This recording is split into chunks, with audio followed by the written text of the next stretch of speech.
नमस्कार, मैं doctor Siddharth Raghuvanshi, senior consultant neurologist Bhopal. आज हम डिमेंशिया की बीमारी के बारे में कुछ जानकारी लेंगे।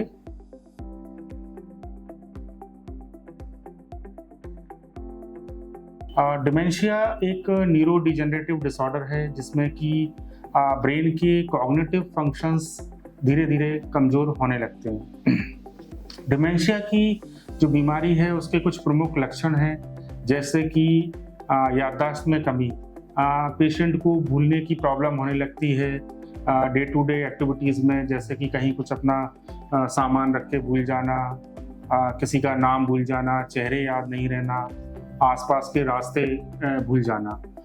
ये भूलने की जो सिम्टम हैं ये डिमेंशिया की बीमारी में बहुत कॉमन और प्रोमिनेंट है।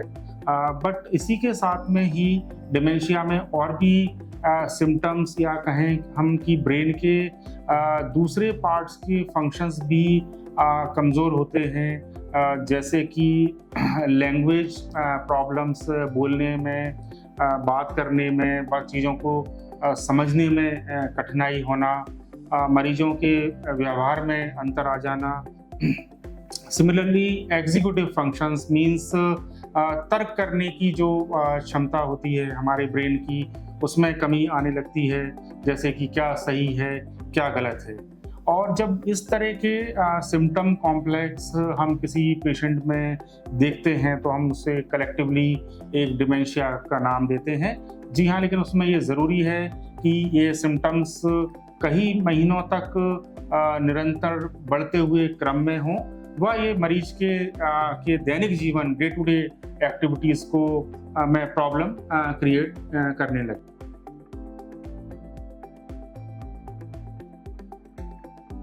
जहाँ तक कि इसके टाइप्स की बात है, डिमेंशिया कई प्रकार का हो सकता है। जो कॉमन टाइप्स हैं उसमें हम अल्जाइमर्स डिमेंशिया को रखते हैं, जिसमें कि कॉमन सिम्टम है याददाश्त में कमी व आगे चल के कुछ व्यवहार में बदलाव आ जाना।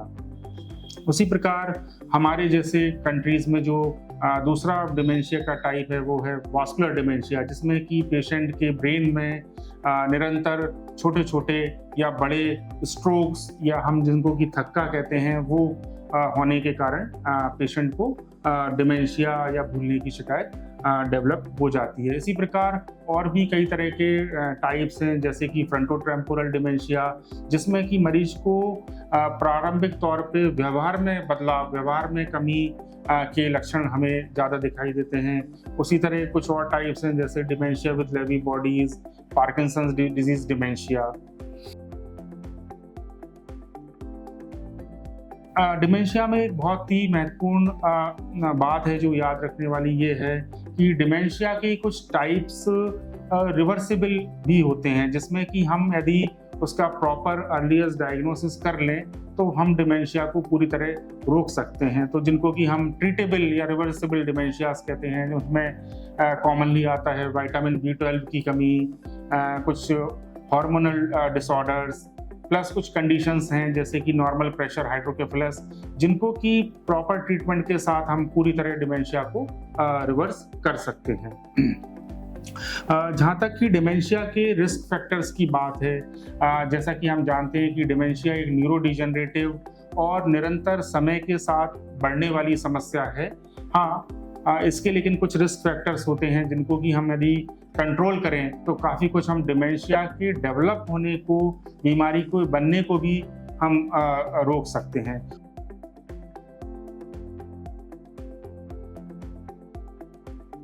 उसमें कुछ रिस्क फैक्टर्स नॉन मॉडिफाइबल होते हैं, जैसे कि मरीज की बढ़ती हुई एज।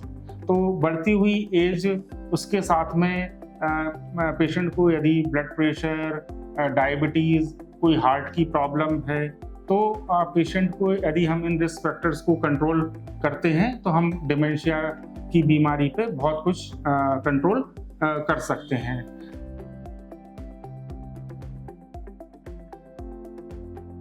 इसके कंट्रोल व कहना चाहिए कुछ हद तक ट्रीटमेंट के लिए ये भी ज़रूरी है कि proper physical exercises, brain exercises, brain की एक्टिविटी को बनाए रखना, एक हेल्दी लाइफस्टाइल, हेल्दी डाइट लेना, किसी भी एडिक्शन, स्पेशली स्मोकिंग, अल्कोहल, उससे बचना, तो हम काफ़ी कुछ अपने डिमेंशिया के सिम्टम्स पर और उसके डिजीज़ के ऊपर कंट्रोल कर सकते हैं। जहाँ तक हम डायग्नोसिस की बात करते हैं, जब भी हम कभी किसी पेशेंट में इस तरह के लक्षण देखें तो आप निश्चित ही रूप से किसी एक न्यूरोलॉजिस्ट से कंसल्ट करें, क्योंकि बिकॉज डिमेंशिया का जो डायग्नोसिस है वो पेशेंट के क्लिनिकल एग्जामिनेशन, क्लिनिकल हिस्ट्री व कुछ साइकोलॉजिकल टेस्ट व अन्य टेस्ट जैसे कि ब्रेन एमआरआई, सभी चीज़ों को साथ में मिलाकर डायग्नोसिस बनाया जाता है। इसका अर्लीस्ट डायग्नोसिस इसलिए भी बहुत ज़रूरी हो जाता है क्योंकि ये निरंतर बढ़ने वाली प्रॉब्लम है, तो उसको जितना अच्छा है यदि हम इसको अर्लीस्ट स्टेज में ही डिटेक्ट करने के बाद इसको हम ट्रीट कर पाएँ। जहाँ तक कि डिमेंशिया में ट्रीटमेंट का पॉइंट है, तो डिमेंशिया के लिए जो भी अभी तक अवेलेबल ट्रीटमेंट है वो उसके सिम्टम्स को तो कंट्रोल करता है, बट उसको अभी उसकी प्रोग्रेशन को रोकने में इतना मददगार नहीं है।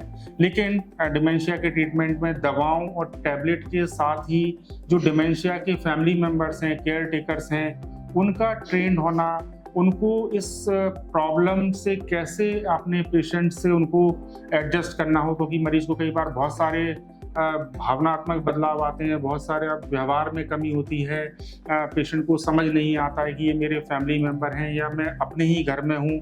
तो मरीज के घर वालों को ज़रूरी है कि वो अपना धैर्य बनाए रखें। तो इसमें एक प्रॉपर मेंटल रिहैबिलिटेशन व ट्रेनिंग की ज़रूरत होती है। तो इस तरह हम इस डिमेंशिया की प्रॉब्लम को कंट्रोल कर सकते हैं। सबसे इम्पॉर्टेंट बात एक और भी है, बिकॉज डिमेंशिया की जो बीमारी है वो बढ़ती हुई उम्र के लोगों में ज़्यादा है। मान लीजिए कि किसी को 60 या 65 साल की उम्र है तो उसको डिमेंशिया होने का खतरा उतना नहीं है जितना कि यदि पेशेंट 80 या 85 ईयर्स की एज में उसका खतरा बढ़ जाता है। तो जिस तरह हमने आज के डेट में बाकी सारी बीमारियों पे कंट्रोल कर लिया है और हमारी लाइफ एक्सपेंड हो रही है, तो उसी तरह डिमेंशिया का रिस्क भी बढ़ता जा रहा है।